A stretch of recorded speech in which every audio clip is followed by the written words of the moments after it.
Colombia, the Venezuelan exodus, and how things are about to change in the relations between these two countries. That's coming up next on The Hot Zone. This is The Hot Zone. Engaging with the news in a whole new way, international war correspondent Chuck Holton brings insight into areas of crisis and lets you help those affected.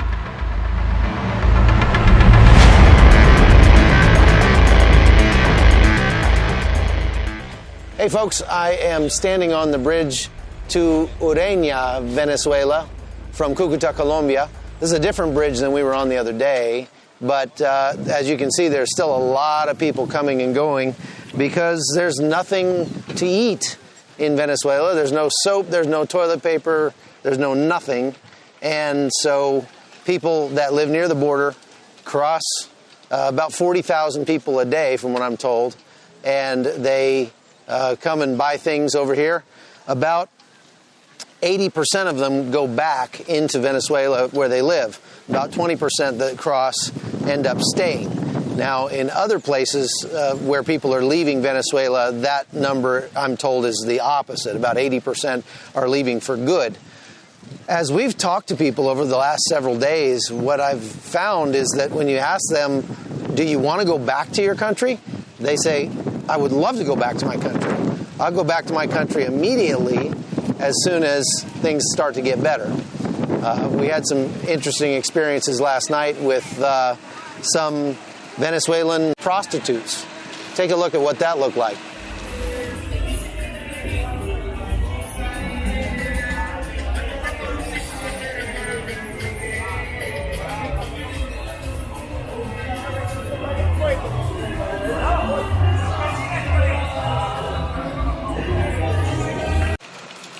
So if you're listening to the podcast instead of watching it, I probably should explain all the noise you're hearing. I'm right now walking along a pedestrian bridge, and I think it's the only bridge between Cúcuta and Venezuela where vehicles can pass right now, because as you've probably heard in the news, the United States has been sending aid to help the Venezuelans, and they're storing it, stockpiling it here in Cúcuta, Colombia, with the idea that they're going to ship it into Venezuela. Now, there's a lot of confusion about this aid by the Venezuelans, and a lot of Venezuelans are coming across the border thinking that they're going to be able to get some of that aid, to take advantage of it, but they're not. Let me finish explaining where I am. As I walk along this bridge, there are thousands of people milling around, coming and going across the border, and so that's all the noise you're hearing out here. Anyway, the Americans have brought in this aid, and a lot of Venezuelans think that they need to come to Colombia to receive it, but that's not how this works. The U.S. has brought this aid with the idea that they will bring it into Venezuela as soon as President Maduro is gone, and that's their sort of passive-aggressive way of pushing Maduro out, or encouraging the people of Venezuela to do so, at least. The thing that stood in the way, as I talked about before, has been the generals who are supporting Maduro. And you might ask why they're doing that. Well, it's because he's giving them a lot of benefits. He's giving them a lot of money. He's basically buying them off, a lot of support. And of course, it's not real good for you if everybody else is still loyal. You don't want to be the first one to be disloyal to a dictator. But when somebody has the moral courage, or at the very least gets given enough money to make that change and to decide to support the new interim president, Juan Guaido, then you're going to see the house of cards fall very quickly, very, very quickly. So that's kind of what the people are waiting for, but they're coming here to Cúcuta thinking that they're going to be able to get this American aid and not really understanding the way that it's supposed to work. Now, for his part, Juan Guaido, the interim president, is signing up hundreds of thousands of people for Saturday the 23rd to come to Cúcuta, pick the aid up, and then take the aid back across the border into Venezuela, in contradiction of the wishes of the President Maduro. And what we will see what that's going to cause. That's coming up here in just a few days. And it's either going to be that the military allows the aid to pass, that a couple 100,000 people, or that I guess there is a possibility the Venezuelan military would open fire or would somehow try to use violence to stop people from coming across with the aid. I don't think that's going to work. I think either way Maduro loses on that, and people here are pretty excited for Saturday the 23rd to come.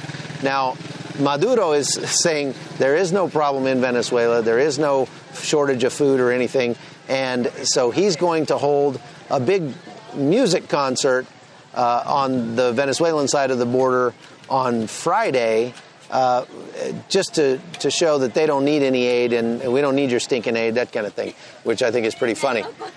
Nevertheless, it's going to be a very interesting weekend coming up in Venezuela. I want to show you just a few of the things that we've seen over the last couple of days. Just some of the interviews that we've done, of course, have pretty much all been in Spanish. And so I'm just going to show you some of the images from our trip, or some of the stand-ups that I've done in the places that we visited. So check this out.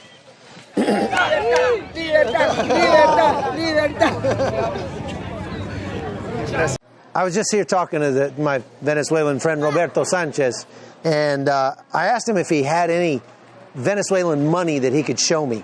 And so he ran off for a second, and he came back and brought me this stack of bills, this stack of money, look at that, and handed it to me and said, "Take it, it's yours." And I said, wait a minute, I mean, this is 5,000 bolivars right here, but how much is all this worth? I mean, can I pay you for? He said, it's not worth anything. It's worthless money. This money literally is worth nothing but toilet paper. It would cost more than this to buy toilet paper, so you might as well use this as toilet paper, or maybe to start your fires with. It's the same thing we saw in the Weimar Republic, it's the same thing we saw in Zimbabwe, it's the same thing we saw in Argentina back in the 80s, and now it's come to Venezuela. The real scary question is, how do people survive when you can have all the money in the world and it literally won't buy you a thing? That's the question. It's a question these people have yet to answer. So this is the illegal way to get across from Venezuela into Colombia. It's called La Trocha, and it's kind of like the shortcut. These guys are bringing products either into Colombia to sell or back into Venezuela, things that aren't available there. Things like tires, things like medicines. Coming across from Venezuela, we're seeing a lot of scrap metal that they sell over in the Colombian side. We see things like copper wire. And one of the reasons why there's not a lot of electricity available over on the Venezuelan side is because people are ripping the wires out of the walls and wrapping them up and bringing them over here to sell just to get enough money to eat. This river is the boundary between Venezuela and Colombia. This is it. This is all there is to it. And you can see there's no military, there's no police, and really the bridge that we were on yesterday is only a couple hundred yards down that direction, but the cops really don't care at this point, I think. And so I'm going to go across and we're going to see what happens. Come on. Let's see if we can get across this river without getting in trouble. ¿Dónde cruzamos?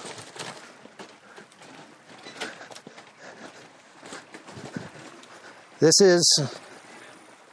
is entering Venezuela illegally right here. But all we have to do is get across to the other side, and then we can say that we've been to Venezuela. But I'm not seeing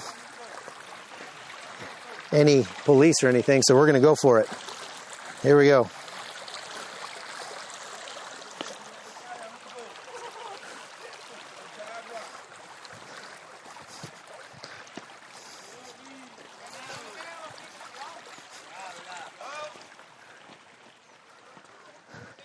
And here we are.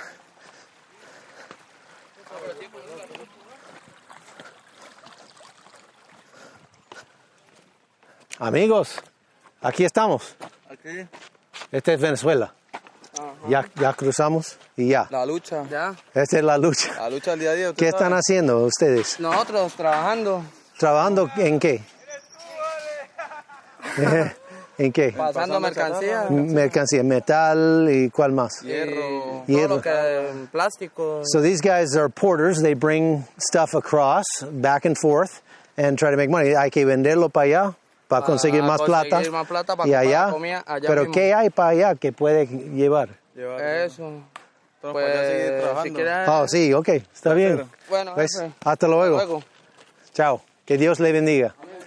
And here we are. We're on the Venezuelan side, illegally albeit, but as you can see, nobody here. So these guys are going to continue their smuggling operation until somebody makes it better on the Venezuelan side. That's all there is to it. This portion of the Venezuelan Exodus brought to you by Speedmax. Power which brings down dictators. All right, so that's going to do it for our podcast today. Thanks for listening. I hope you'll go and subscribe to the podcast. I'm going to bring home a big wad of Venezuelan money, and I'm going to send it to all of our subscribers. So if you'd like some, it's only $3 a month to support the podcast, and we have given away a lot of money on this trip from people who are subscribers like you. So thank you for those of you who have supported us. And we're going to keep trying to not just make the news and bring you what's really happening, but make the news better for people around the world wherever we go. So thanks for watching. I'm Chuck Holton, and this has been The Hot Zone. The Hot Zone is produced by Amy Holton and Livefire Media. Copyright 2019.